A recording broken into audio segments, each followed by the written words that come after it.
Bring in Peter King, the must-read every Monday morning, football morning in America, columnist, NBCSports.com. What did you hear in that speech, Peter? I heard the voice of the man who should be, but probably won't be, the next commissioner of the NFL.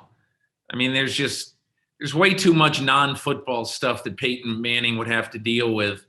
I mean, my first thought was that when I was listening, I said, that's something that people need to hear. And it's something particularly from Hall of Famers, many of whom just say, hey, thanks for the memories, and walk away.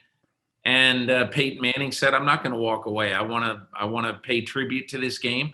I want to help this game make sure that it keeps its foothold in American society. Commissioner Goodell signed that extension, so he's in place for, 4 more years? Yeah, but look, a lot of people believe, well, I wrote about this maybe 2 months ago. There are many people in the NFL who think that he's going to work quite a bit longer.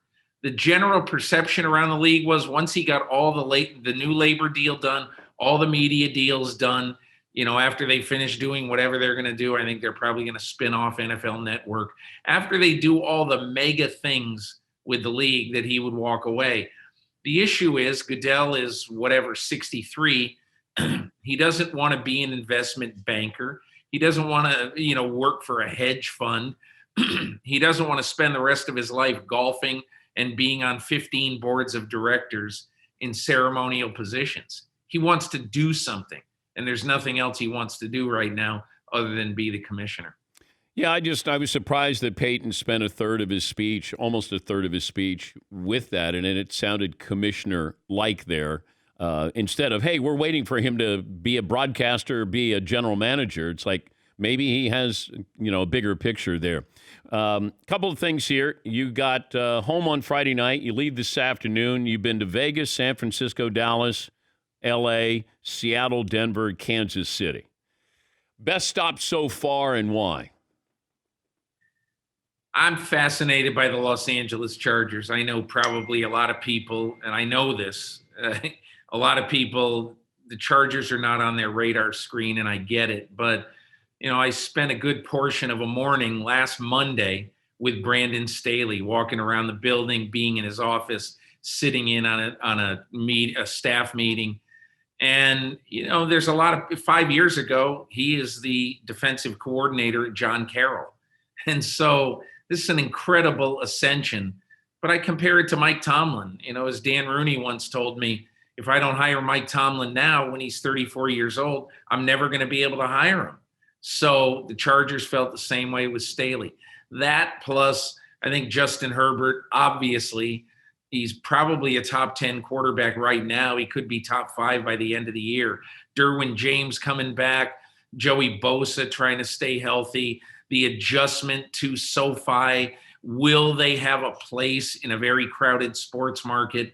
The Chargers are fascinating. But probably the biggest thing I did was a lead to my column today, which was essentially how the Kansas City Chiefs are a model for how you should treat your quarterback and how your quarterback should always be in partnership with the team.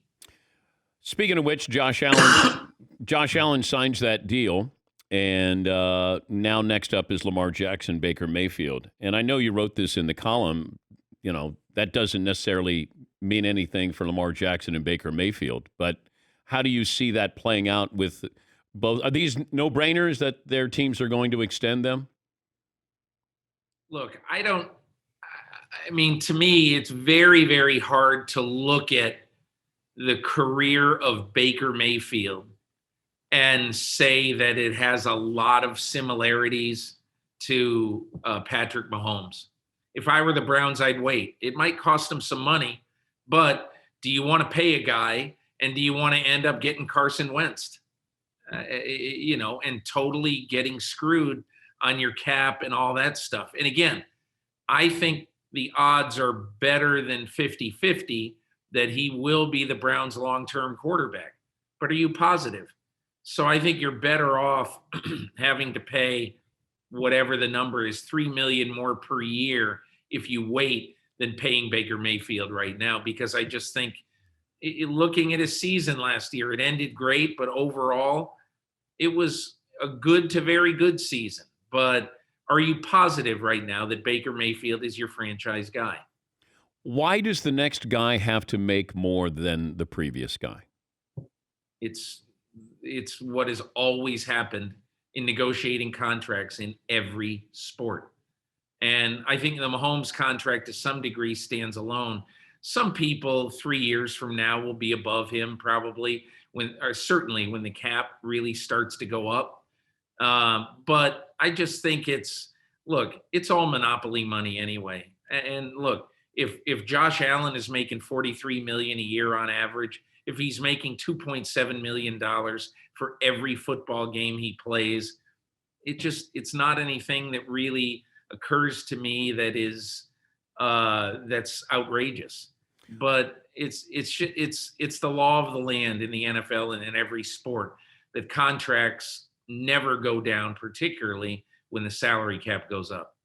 What was Tom Brady talking about, alluding to, where you're looking at all the money that's being made and Forbes magazine ranking, all of these teams are worth at least $2 billion.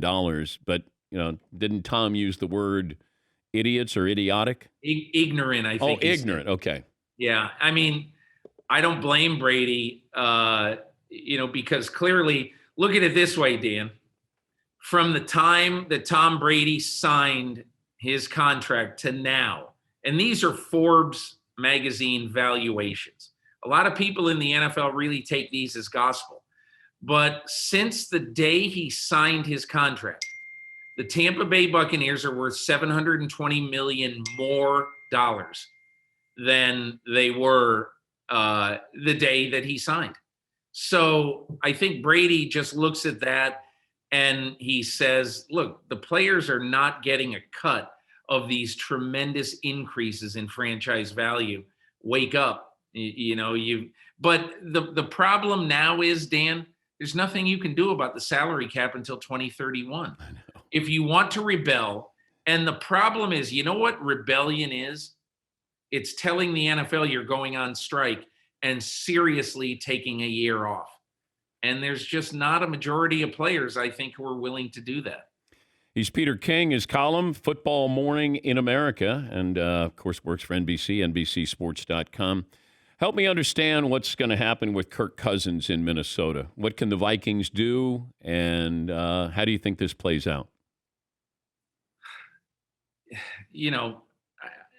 I just have very strong opinions about this, Dan, and I think that if you are in the vital position that Kirk Cousins is in with a team, then no matter how much and for whatever reason it might be that you don't want to take the vaccine, I can't believe that you won't take the vaccine. I mean, if Kirk Cousins tests positive and is symptomatic, theoretically, if he tests positive on a Friday, he's going to miss 2 games. That is 1/8 of his season, 10, 12%, whatever it is. It's now 2/17, which is a little less than 1/8. But I can't reconcile that. I can't reconcile it. And, you can tell Mike Zimmer, he's got to walk a tightrope with this. And what is he going to do? His only alternative is to say that this guy we're paying $8 billion a year to, we're going to start somebody else. It's not realistic. It's not pragmatic. How does the NFL ramp this up? Can they ramp this up? Pressure.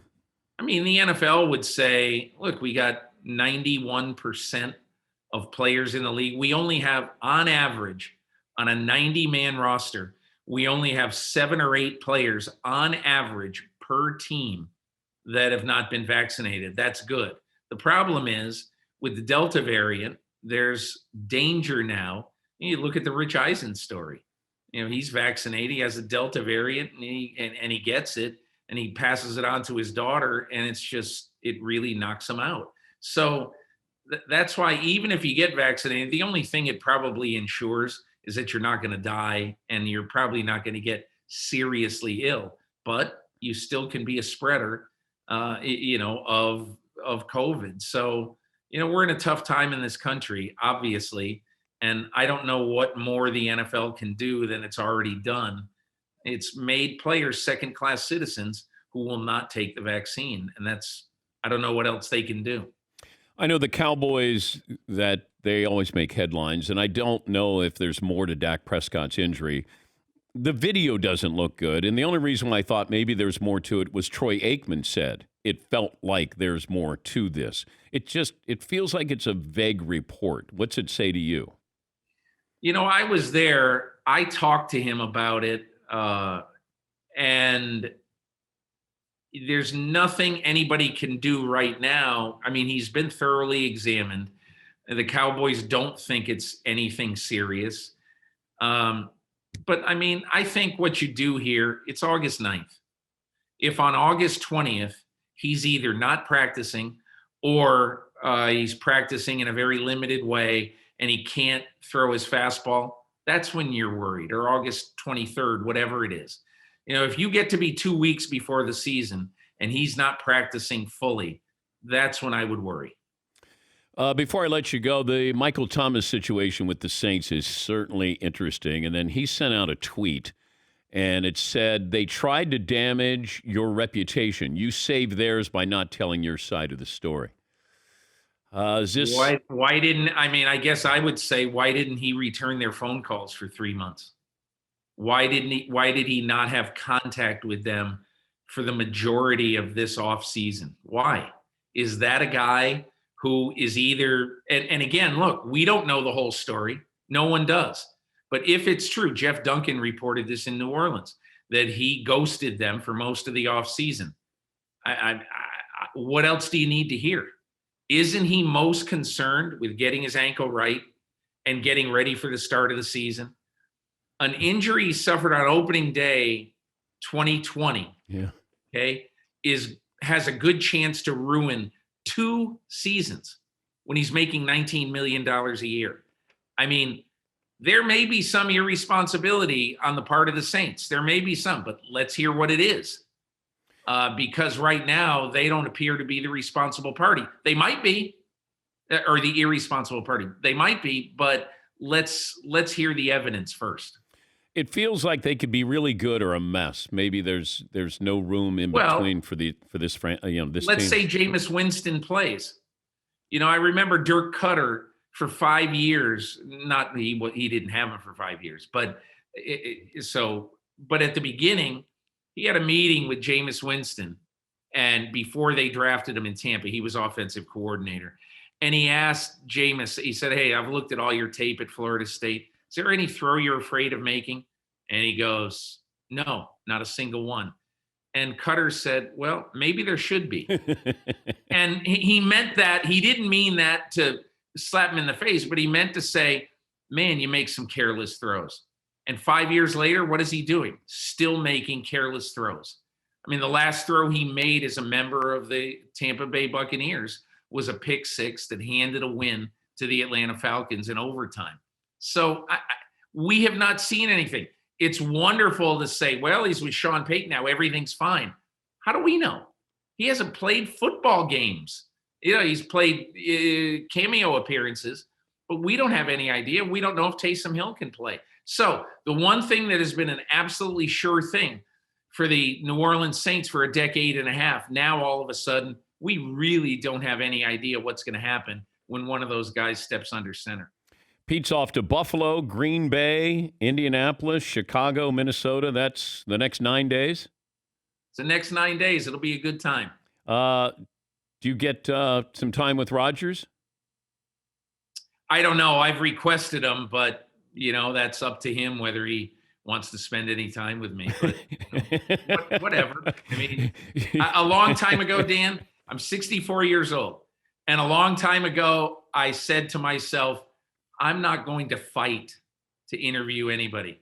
I'd like to interview everybody, and I submit my requests to the PR people. And if it happens, it happens. If not, hey, it's a free country. What if he says, you got 2 questions, Pete? What do you want to ask? Where will you be on March 1st, 2022? What's your prediction?